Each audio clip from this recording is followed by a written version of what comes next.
சிறைச்சாலை தலைவனுடைய தயவு அவனுக்கு கிடைக்கும்படி செய்தார். இப்ப நீங்க ஒண்ணு செய்யணும்.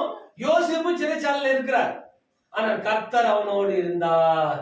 அப்ப நீ உண்மையா இருந்தினா, நீ வாழ்க்கையில உண்மையா இருந்தினா, உன் எஜமானுக்கும் வேலையில, வீட்டுல, குடும்பத்துல, தரிசனத்துல, மனைவி கிட்ட நீ உண்மையா இருந்தினா, என் ஆண்டவர் உன் கூடவே இருப்பார்ப்பா. என் ஆண்டவர் உன் கூடவே இருப்பார், உன்னை விட்டு விலகிறதே இல்ல. அப்ப எப்படி தெரிஞ்சுக்கிற? இதை விட கன்ஃபர்மேஷன் சொல்லணுமா? அடுத்த வசனம் திரும்ப வரும் பாரு. தயவு வைத்தான். யாரு? அந்த சிறைச்சாலையில இருந்த அதிகாரியின் கண்கள்ல யாருக்கு தயவு வந்துச்சு பாருங்க. நாட்டுல விடுதலையா இருக்கும்போது கூட தயவு கிடைக்கல, சிறைச்சாலையில பள்ளத்துல விழுந்தா தயவு, அரண்மனையில ஒரு தயவு, ராஜாக்கள் மத்தியில தயவு, சிறைச்சாலையில தயவு உண்டானா கர்த்தர் உன்னோடு இருக்கிறார். யோசேப்பே, கர்த்தர் உன் கூட தான் இருக்கிறார். அவர் உன்னை விட்டு விலகுவதில்லை, உன்னை கைவிடுவதே இல்லை. அல்லேலூயா சொல்லலாமா? வாலாக்காமல் அவர் என்ன பண்ணுவார்? சொல்லுங்க, தலையாக்குவார்.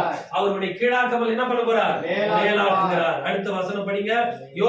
இந்த வசனம் வாசிக்கும் எனக்கு ரொம்ப பிடிக்கும். கர்த்தர்கிட்ட ஒருத்த உண்மையா இருந்தான்னா, நீ நெருப்புல இருந்தாலும் கூட இருப்பார், பள்ளத்துல இருந்தாலும் கூட தான் இருப்பார்.